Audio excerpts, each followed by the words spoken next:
Hey everybody, welcome to our day one of our CEO challenge. For those of you who do not know me, I am Lindy Hazer. I am a diamond coach here on Team Hope. I'm married to Tyler. We have two little boys, Tegan who's 4 and Holden who is 2. I was a 4th and 5th grade teacher for 12 years, and I actually just retired from my teaching job to stay home with my boys and coach full time. And so consistency is going to play a huge part in helping me to stay retired. So this is something that's near and dear to my heart. And if you have been a teammate of mine for a while, you know that consistency is usually my game, even though I did go through a bit of a struggle there this spring where I wasn't consistent, and I can tell you it really did affect my business. So consistency is so important. Consistency is not perfection. It's just simply refusing to never give up and to showing up even on the days we don't want to. Oftentimes I say to myself, or even Tyler, my husband, will say to me, you have to act like a CEO even when you don't want to. And while you may not all want to retire from your full-time jobs, you are coaching for a reason, and probably the reason is to help people. And it's very important that if you agreed to help someone, that you're staying consistent to that mission. So as I said in the post, there's 5 areas for you to consider when you're being the CEO of your own business, of helping other people every day, that you're consistent in these areas. And the first one is your personal journey. We are health and fitness coaches, so it's very important that we are keeping our nutrition 80-20. We're doing our daily workouts.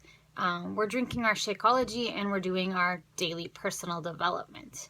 I truly believe in doing a program and doing it from start to finish so that you have those before and after pictures so you can relate to your customers who are doing it, and so you can see something through from start to finish. In terms of nutrition, I know we all get off track and off course, and sometimes even off 80-20. But I think it's important in those times that you share your story and you share why you're struggling, and that even though you're a health and fitness coach, you're not perfect. Because I think that is a misconception. Obviously, being a product of the product, drinking your Shakeology daily.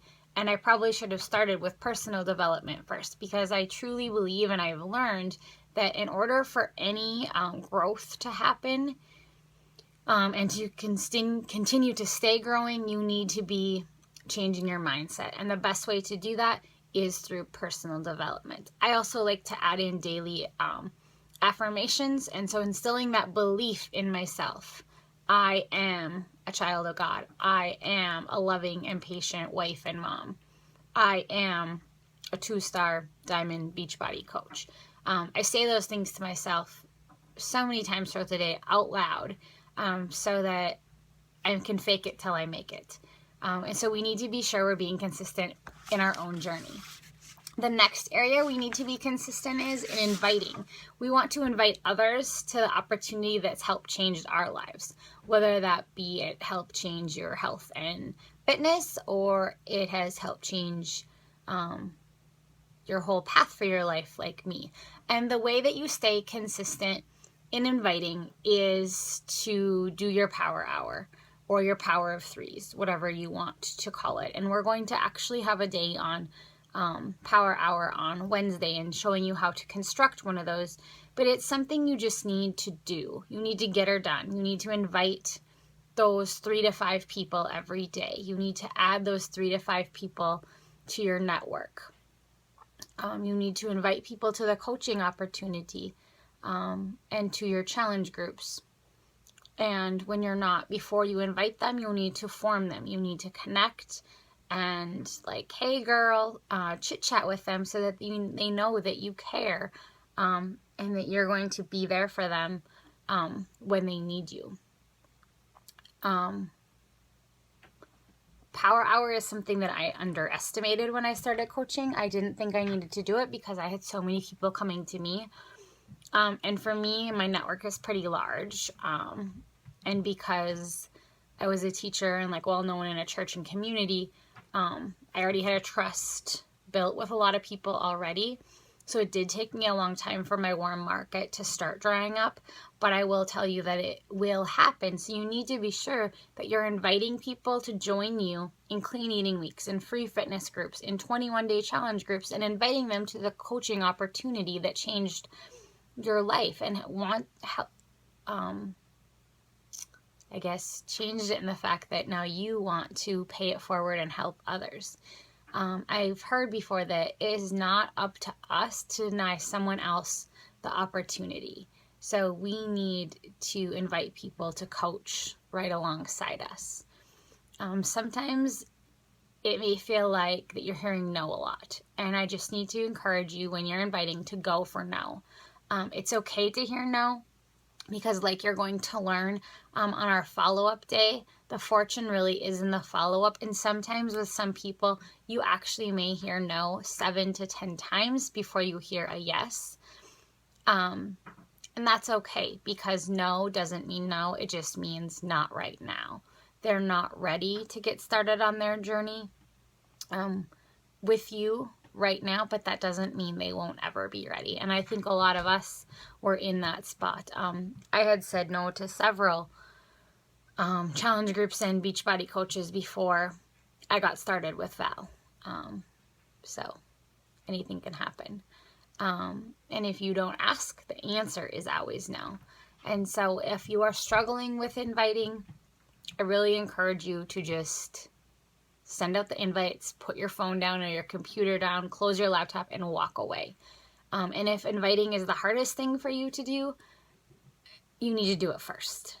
And that's what we call eating the frog. You want to do the thing that you dislike or you procrastinate the most on and just get it done with, so then you can move on. And this is an area actually I am working on getting better at, because there's lots of things I would rather do that are fun and they're my shiny, and it distracts me from what is going to really move my business forward and allow me to help more people. And that's inviting people to the groups and the things that we offer. Another area you need to be consistent in is sharing our story. And I think when people start coaching at first, they're very good about sharing, I'm a Beachbody coach, this is what I've done, these are my results, and then you just walk away and you don't ever revisit sharing your story. And actually, sharing your story on social media is something that needs to happen every day. And that's often called breadcrumbing. So you're going to share bits and pieces of your story along the way, keeping in mind that not every person on Facebook is going to see everything that you post. You want to be sure that you're doing it frequently. I like to aim for posting 3 to 5 times a day. Now, of course, those posts are not all about coaching and they're not all about health and fitness, but the more often I'm putting myself out there, the more chance someone is going to view my story. And so I've been really trying to post my story on Tuesdays in a transformation story, and that's not always physical. Thursdays with a throwback Thursday, throwing it back to an old habit or an old emotion, and how my life has changed. And then on Sundays by providing a coach opportunity post and explaining how coaching has not just changed my life, but my family's life as well. And like Dina mentioned on Friday, we do want our social media posts to be heartfelt and engaging. But I also think it's important that we're showing up every day on social media, because people, unfortunately, are watching for us to fail. And I think oftentimes when we disappear for days or weeks at a time, that's confirming their belief that we are going to fail. And, oh, this isn't something she's going to stick with. I knew this was just a short-term thing. It was a fad. Something she was trying. But whereas if you're showing up every day and you're showing them bits and pieces of your life and how your life has been bettered by what we do as coaches and by what's offered in our teams, we are being consistent in sharing the things that have helped change our life. If you are struggling with what to post, contact your coach or one of us leaders on the page, and we can help you come up with some ideas. But I do like the idea of Transformation Tuesday, Throwback Thursday, and a coach opportunity post on Sunday. And then always be sure to show those pictures side by side and tell how person in picture A felt and how the person in picture B felt, and how those emotions are so different and why. It isn't always about the number on the scale or the inches lost. We know it goes so much deeper into our hearts, and I know you all know that. When we're present on social media, and we need to be sure that we're creating value in what we do. We want to show them that what we offer as health and fitness coaches is something that can enrich their life and their family's life as well. The next area I would like to talk about is being consistent in challenge groups. Challenge groups, what I like to think of as our bread and butter of our business. And consistency is a way to build trust. And so these are your clients. And I would compare it to the equivalent of not showing up to work. If you didn't show up to your 8 to 5 job day after day, you would get fired. And so not showing up in a challenge group really makes clients question where you are on your journey and where you are on your coaching journey as well. So sometimes that means showing up even when you don't want to, but being honest about it. Tell your challengers how you're feeling and why it is, and use the support that we want them to use to help you regain control in that area of your journey. You need to show your challengers how it's become a lifestyle for you and your family, and how you make it manageable, and that there are holidays and parties and lake weekends and things that come up, but that's not reason to just abandon the challenge altogether, because it's not a diet, it's a lifestyle. I think it's important to be consistent in challenge groups and act as if you're a challenger. And that means if you expect challengers to participate in the daily challenges and taking pictures of food and sweaty selfies, you need to be doing it too. I'm a teacher by trade, so I believe in modeling.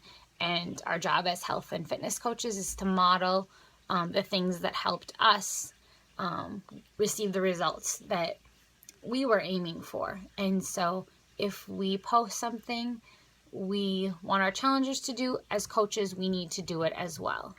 One way I like to keep challengers engaged and seeing better results and drinking Shakeology and furthering their journey and trying new programs and then becoming coaches is to just keep inviting them to groups and stay consistent myself in the groups, and so that they're ordering new programs and they're staying on HD and oh my gosh, they received these great results. I want to coach and help others do this too. And so by running great challenge groups where you're a great challenger, you're going to have that outcome. And the last area of consistency I would like to talk about is the hardest. And it's something I experienced this spring, and I could say I failed, but I learned from it. So I'm going to say I failed forward. And that is consistency when the going gets tough. Jerry West said that you can't get much done in life if you only work on the days when you feel good. And that is so true. There are going to be times where we're sick. We have kids that are sick. Maybe we just are crabby and had a bad day and are mad at our kids and our husband. And maybe our full-time job has us with the work time blues. That's when we need to remember our why. And that's when you need to dig deep and act like a CEO, even when you don't feel like it, because you invited people to these groups and to this opportunity, and they put their trust in you. And so you need to show up just like you would show up for a regular job. For a really long time, the quote, "If you went to sleep broke, you shouldn't have gone to sleep," kept me going. And I was kind of burning the candle at both ends. And it took me a really long time to get burnt out because I'm a really hard worker, but I did get burnt out. So while I believe balance is extremely important, I also think it's important that you can't just work when you feel good. You need to show up every day. You need to show up for yourself in your own journey. You need to show up for your challengers who put their trust in you. And you need to show up for your teammates and your team and help move your business forward. Even if that business just means helping one more person this month, that's one more person who is helped because of you. So when the going gets tough and there's days you would much rather stay up late watching Scandal, or whatever you watch or do to escape, I want you to think of this and ask yourself, what can you do to move yourself, our team, Team Hope, your challengers, and your business forward? How are you going to act like a CEO today and help one more person, just like someone helped us? So remember, trust is built with consistency. Consistency is not perfection. It's just refusing to give up. And if you are persistent, you will get it. If you are consistent, you will keep it. And we want to keep helping people every day and moving our challengers forward and adding more people to this amazing Team Hope, this opportunity that helped change our lives.